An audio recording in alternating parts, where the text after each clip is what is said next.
براہ کرم ہماری حوصلہ افزائی کے لیے ہمارا چینل ضرور سبسکرائب کیجیے اور بیل آئیکن کو پریس کر دیجیے تاکہ ہماری ہر نئی ویڈیو آپ کو وقت پہ مل سکے۔ اعوذ باللہ من الشیطان الرجیم، بسم اللہ الرحمن الرحیم۔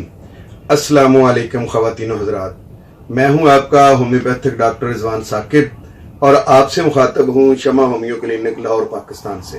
آٹزم اسپیکٹرم ڈس آرڈر یا ASD کی جب ہم بات کرتے ہیں تو فوری طور پر ذہن میں یہ آتا ہے کہ آٹزم کے علاج کے لیے آخر ہومیوپیتھی کا انتخاب ہی کیوں؟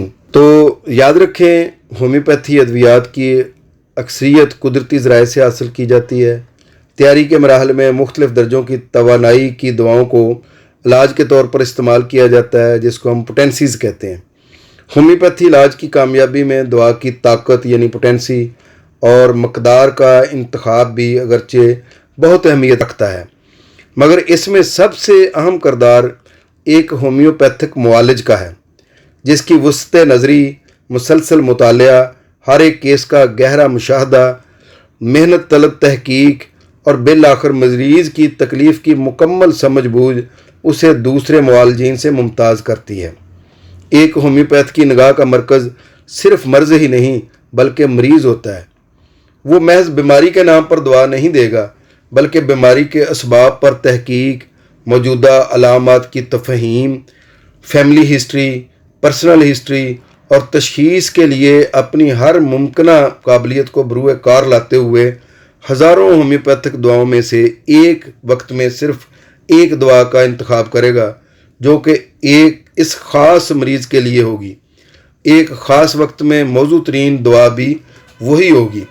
در حقیقت ہر مریض، مگر خاص طور پر ایک آٹسٹک بچے کو اسی خصوصی توجہ کی ضرورت ہوتی ہے۔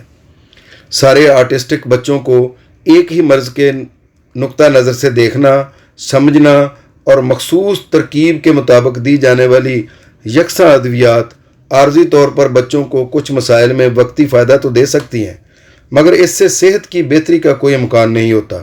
جہاں تک تھراپیز کا تعلق ہے تو دراصل یہ تمام تھراپیز ایک تربیتی کورس کی طرح کام کرتی ہیں۔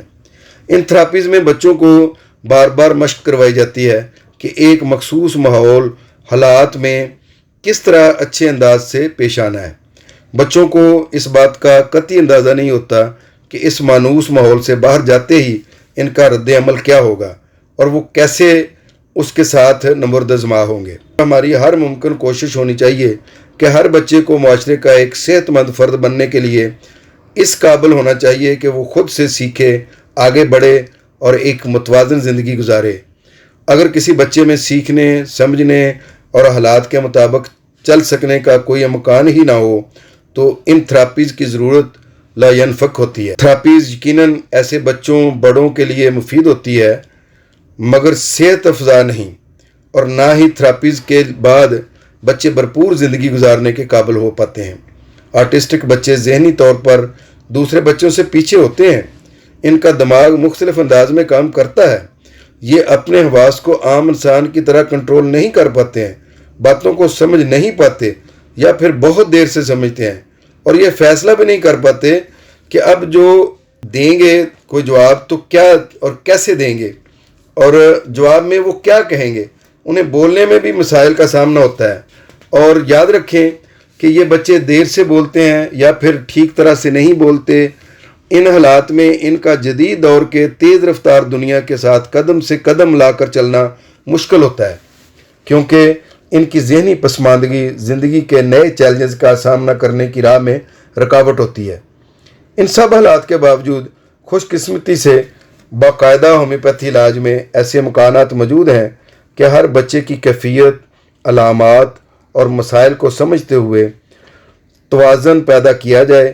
اگرچہ ایسا صرف ہومیوپیتھک دوا لینے سے ممکن نہیں ہو پاتا، بلکہ موزوں ترین دوا، ہومیوپیتھک پوٹینسی کا انتخاب، خوراک کے ساتھ ساتھ ماہر معالج کی مستقل توجہ اور نگرانی ضروری ہوتی ہے۔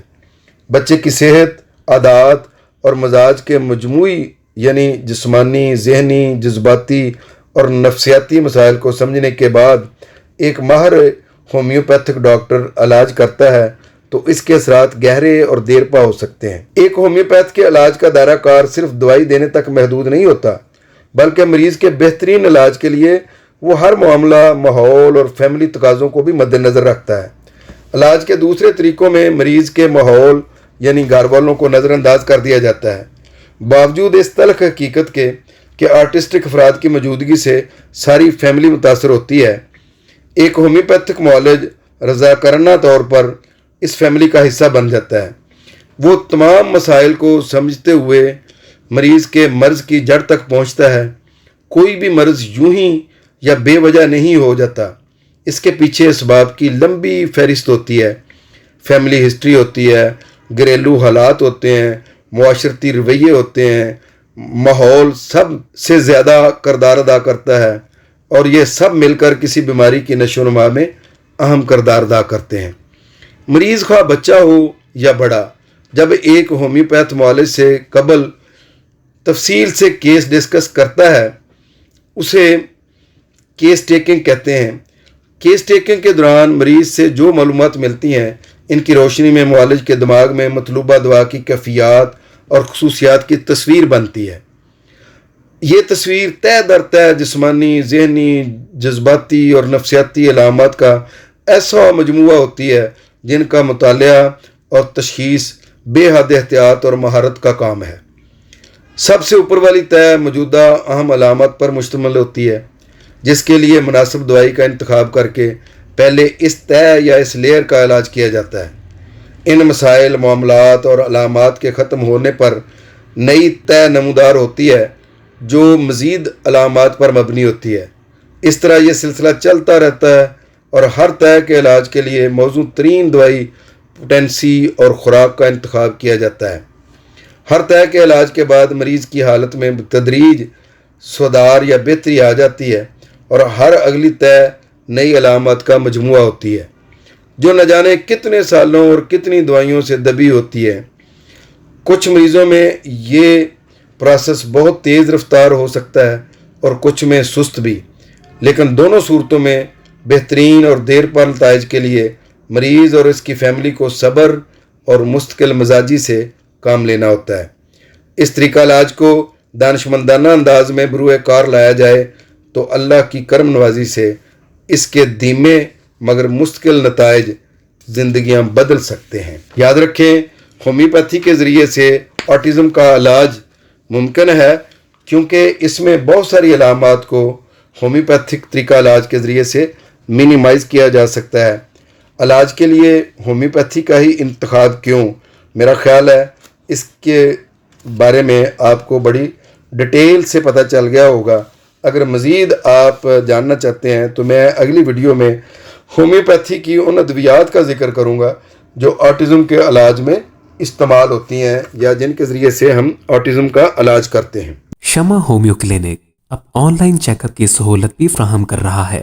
دنیا کے کسی بھی کونے سے اب آپ گھر بیٹھے کسی بھی مرض کے بارے میں آڈیو اور ویڈیو کال کے ذریعے مشورہ کر سکتے ہیں۔ مزید معلومات کے لیے رابطہ کیجیے 0303 7578 803 0303 7578 803۔